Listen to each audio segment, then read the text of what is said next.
Does your HOA have any rules against this?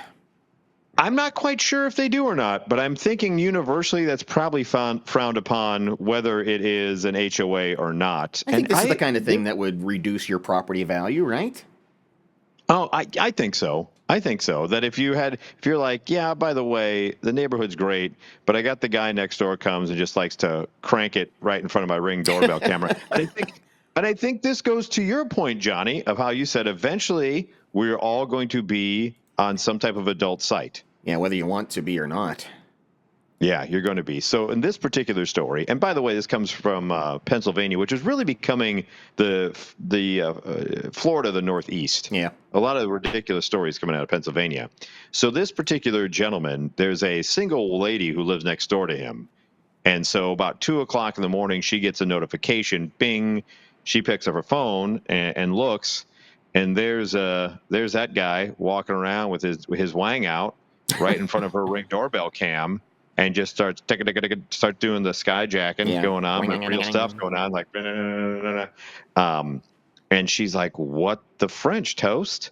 So she saves the video. She gives it to the authorities, and she says, the next time I saw him out and about, I was just like, "Hey, what was going on? A couple nights ago, I get a Ring doorbell." How do you walk up to somebody and say that? How do you walk up and say, "Hey, last time we saw each other, you were Well, pleasuring yourself on my porch"?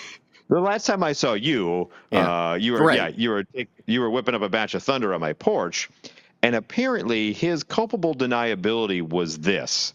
And according to the woman in question, she said the man said it with quite the smirk of, "Oh yeah, I had been drinking heavily. Sorry about that," and kind of like almost gave a wink as if to say that my hand could have been you, lady. You're real. You would be really lucky. You could have been with me there, toots. Yeah.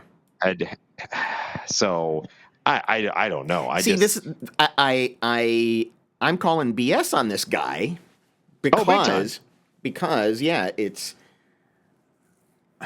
you can claim drunk, but you can't explain the deliberateness of walking Yes. up to a doorbell. He knew what he was doing.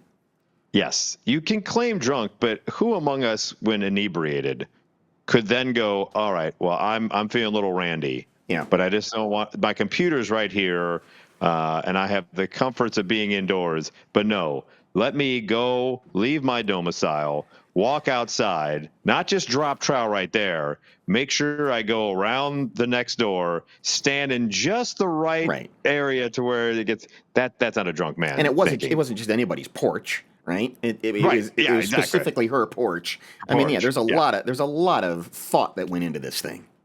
Yeah, and you're not that clear-headed. I understand you do a lot of dumb stuff when you're inebriated. I get that, but that's a well thought out plan. Yeah. You can't claim drunk and go, and then I walked outside, and then I remembered your address, and then I remember where you had your Ring doorbell camera, and then I decided to go to town, and that's like, then I brushed my hair, and then I put on makeup, and then I put on a suit, and then I took my pants off. I sprayed the Axe body spray. I took my eugenics, and then I said, you'll like it too, and you really didn't. So I hope he gets some type of arrest or fine or something. I hope that defense doesn't fly of just, "Well, I was drunk."